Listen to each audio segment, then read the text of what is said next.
Imagine a world where your thoughts aren't just yours, where a tiny chip can unlock abilities previously confined to science fiction.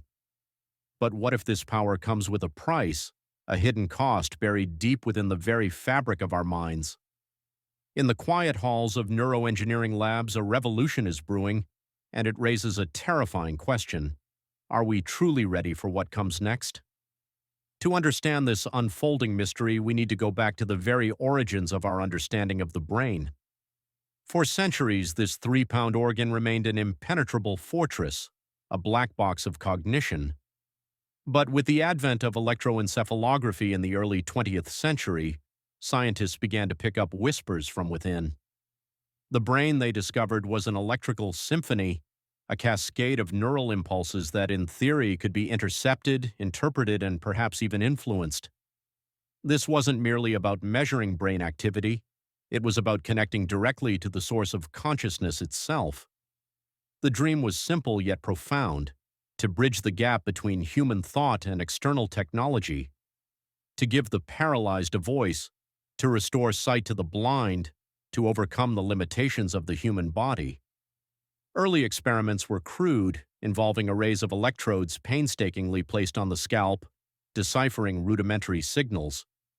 Yet, even in those nascent stages, the potential was clear. This wasn't just medicine, it was a fundamental shift in what it meant to be human. It was unlocking a new frontier, a brave new world where thought alone could move mountains, or at least a cursor on a screen. But as with any groundbreaking technology, the path forward wasn't without its shadows. What if the very act of peering into the mind, of connecting with its innermost sanctuary, opened a door to something we couldn't control? Fast forward to the 21st century, and those whispers have become shouts. Brain-computer interfaces, or BCIs, are no longer the stuff of speculative fiction. They are a tangible, rapidly advancing reality. From patients with locked-in syndrome communicating with their families through sheer willpower, to quadriplegics controlling advanced robotic prosthetics with precision and grace, the miracles are undeniable. We've seen individuals play video games using only their minds, pilots controlling drones with a thought, and even early experiments in sensory feedback, where a prosthetic hand can feel texture through direct neural stimulation. These aren't just incremental improvements, they are leaps forward that redefine human capability. Companies are now pushing the boundaries even further, envisioning a future where BCIs are commonplace, enhancing everything from communication to learning. Imagine downloading a new skill directly into your brain, or communicating telepathically with a loved one across continents. The allure is intoxicating. But as these incredible advancements unfurl, a different kind of question begins to surface. What happens when the interface becomes too intimate? What happens when the line between human and machine blurs not just at the periphery but at the very core of our being? Early adopters, eager for the transformative power, often overlook the subtle but significant changes occurring beneath the surface. Reports of phantom sensations, moments of confusion, and an unsettling sense of an external presence are starting to emerge from the clinical trials. Are these mere glitches in the software or something far more profound and disturbing? But things took a far darker turn when the implications of widespread BCI integration began to truly manifest. The initial marvel quickly gave way to a creeping unease. What started as tools for rehabilitation and augmentation began to morph into something else entirely: a gateway. Imagine your most private thoughts, your deepest fears, your most cherished memories, not just accessible but potentially readable. Corporations, ever keen to monetize the next frontier, began exploring the commercial applications. Personalized advertising based directly on subconscious desires. A terrifying prospect. Governments, too, saw the potential.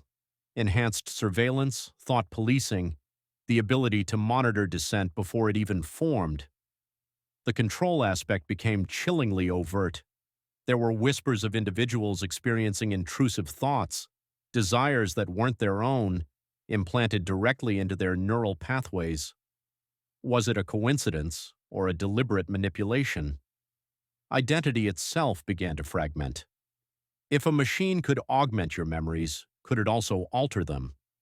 If it could enhance your personality, could it also suppress certain traits or even implant new ones? Users reported feeling less like themselves, more like a composite of their original mind and the machine's influence. The very concept of free will, once a bedrock of human philosophy, started to crack under the pressure of this new technology. What began as a promise of liberation now felt more like a subtle, insidious form of control. The line between what was genuinely you and what was the interface became indistinguishable, a terrifying symbiosis where the machine held an ever-increasing sway. The questions piled up. Who owns your thoughts?